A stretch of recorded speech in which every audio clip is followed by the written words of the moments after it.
I'm Hema Marshall and I run the small business operation for Cisco in the UK.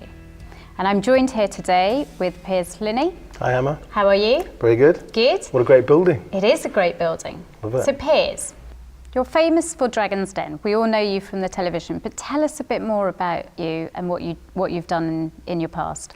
So I've done a little bit more. People don't often know this. So I started life as a corporate finance lawyer. I'm a qualified lawyer. Then I was an investment banker in the city for quite a few years. I went into corporate finance, my own businesses. And I started investing in technology companies and media and sort of communications businesses. And I invested in via funds and also myself. And some of those grew to a size where I stepped in and became an operator and started my own businesses. So I've kind of worked in startups, that kind of area very much, but also more recently in scale-ups, sort of growth businesses. So I've sat on every side of the table really in terms of business. And I'm on the board of the government bank now as well, which gives me quite a very interesting insight into the whole financing landscape. So we're here today at the Manchester Science Park at My Idea. And this is the prime location for startups and scale-ups. What do you think about innovation centres like this in UK and Europe? And is it a good time to be a small business and a growing business? Well, so on terms of the location, we're in Manchester, and I think Cisco's done a fantastic job of making this building available. It's really important that startups have somewhere to go, because a startup now could be one or two people, but where do you base yourself? You don't need to have an office these days. So this gives you a place to sort of meet, greet, have a proper work environment. There's canteens here, you can have meetings here, there's technology here, great internet access, but also it gives you the ability to meet with people, discuss ideas, be creative, and create an ecosystem. And something I always say, which is really important, is to network. Do we have a different way of looking at startups and scale-ups? I mean, I started out in business probably 15 years ago, and it's changed massively since then. So if you think of a lot of the large brands, the large cap public companies out there, the biggest companies in the world, a lot of them didn't exist 5, 10, definitely 10 or 15 years ago. So startups now can become the future, and very much they are. And given the fact that things are more software driven, who knows what is going to be the next large cap tech company. So startups need to be supported, but also they need to be supported once they've found product market fit into growth and scaling up as well. And that's where technology becomes incredibly important. And now is the best time ever to start a business. And it's only going to get easier because technology is an enabler. So what are the technology changes and trends that you've seen that allow for that enablement? So the obvious one's cloud. So when I started out, you had on-premise infrastructure and communications and security and tape backups. And the beauty of it now is that you as a small company or a scale-up, you can have the same technology that a large multinational corporate enterprise enjoys. And they used to have a competitive advantage, and now they don't. And often in smaller companies, they're actually better at adopting that technology, integrating it and using it than large companies. So now is a fantastic time, but it's about embracing technology to maximize your growth, but to reduce the risk and to make sure you're as productive as possible. And the other big thing I think is about communication. It's about being able to access people wherever they are and access talent wherever it is. So the talent pool is very broad, very deep, and technology allows you to have a team almost, where you may only meet them in a place like this once a week, even once a month. They can live anywhere in the country, anywhere in the world actually. And that's what technology allows you to do, is to bring people together. And the future's about creativity. And creativity comes from humans exchanging, iterating ideas. And that's what communications lets you do now. So you touched on something very interesting. You talked about talent.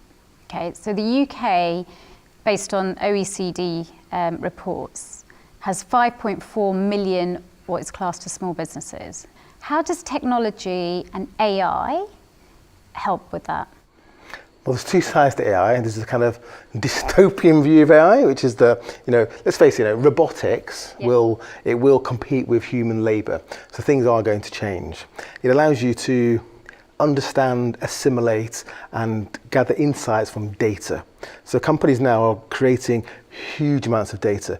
Even a small example of a coffee shop. If people are walking past your coffee shop and using your Wi-Fi and logging in, even the amount of data you could create from that can be too much for a human to understand and actually use and do something with, whereas AI allows you to automate and understand huge data sets. And that's the main difference we're going to see over the near term. It also means that, so laborious processes, admin, even accounting actually, it means that software now is becoming clever essentially. And it means that you have to think less. And what that means is you can focus with the business of running your business, not admin and operations. So software is an enabler, but essentially, this wave is coming. Software will become cleverer. The outcome of that means that you'll be able to do things more efficiently, be more productive, do things faster. And that's what I think, especially in small businesses, AI allows you to do. Whether it's collecting data over your Wi-Fi network, how people use your network, people attacking your network security or unified communications or the data over your infrastructure. It's about understanding all of that, because very quickly, if you don't understand that data's been created in a kind of a geometric progression almost, it means you don't really understand your business, because if you can't measure it, you can't manage it. And you touched upon security, right? So Cisco launched a research called Small and Mighty. So there's a stat in there that says that if a company is breached and they get through, it's a cost of $500,000. Right? That's enough, and to wipe a small business out. So how do we enable them? How do we use that technology to grow them and accelerate them? Increasingly, security is not a nice to have. From a regulatory perspective, you have to have it. And from a business perspective, this attack surface is becoming greater. If you've got Wi-Fi points, video cameras, remote workers at home, or people on laptops on trains, then the attack surface for the bad guys is becoming bigger. And it's becoming big business now. It's about extracting data and information or money from businesses of all sizes. So that's incredibly important. And what the technology allows you to do is to create an overview, have a dashboard even, and a defense against the bad guys, which you need to have. You can go to sleep with a good business on one evening and wake up in the morning. If your customer data has been accessed and spread over the internet, you don't have a business.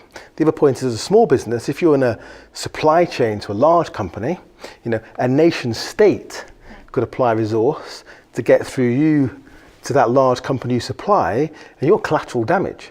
So you don't want that to happen. So technology is an enabler, but it also means it's also a way and a protector in a way. And it's going to be an arms race almost, and you can't afford to keep up with the bad guys.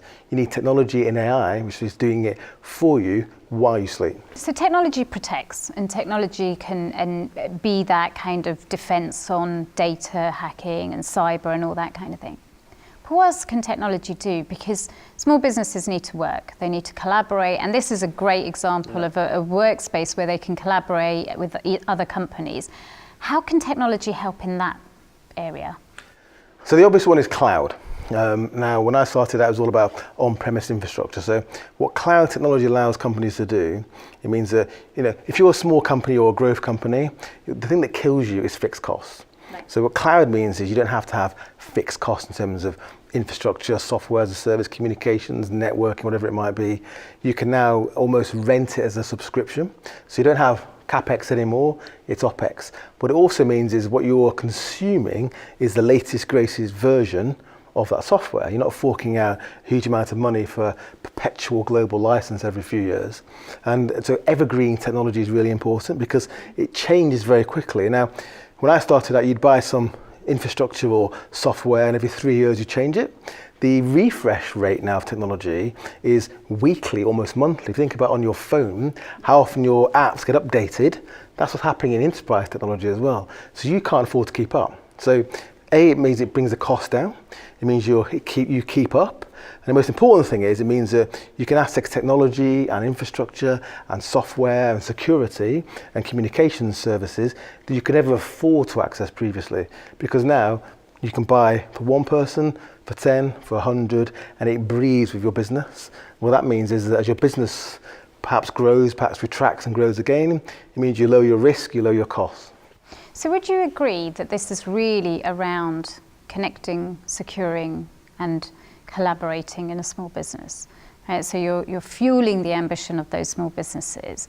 You're helping them improve productivity and cost, as you said. You're securing them against threats, and you're allowing them to build a talent pool and bring in the best talent and a workforce that's fit for their business. Is that kind of what we're saying that technology and small business is about today? It's all of that. So it's empowering you to grow your business, to access the new technology you couldn't afford before in a way that is cost effective. It's about being able to access talent wherever it is, being able to protect yourself from the cleverer and cleverer bad guys out there trying to access your network and steal money from you. I mean, if you're a small company and someone steals £10,000-20,000 through some social engineering by getting into your business, your bank account, that can kill your business. So across the board is doing all of that. Now, the other important thing is about technology is small companies can't afford to have a CTO and IT director sitting in their headcount looking at this stuff. So it's important that when you're looking at technology, you clearly have a plan and you implement the right technology, but you also reach out to vendors to make sure that you can provide or access professional services to help you make the decision.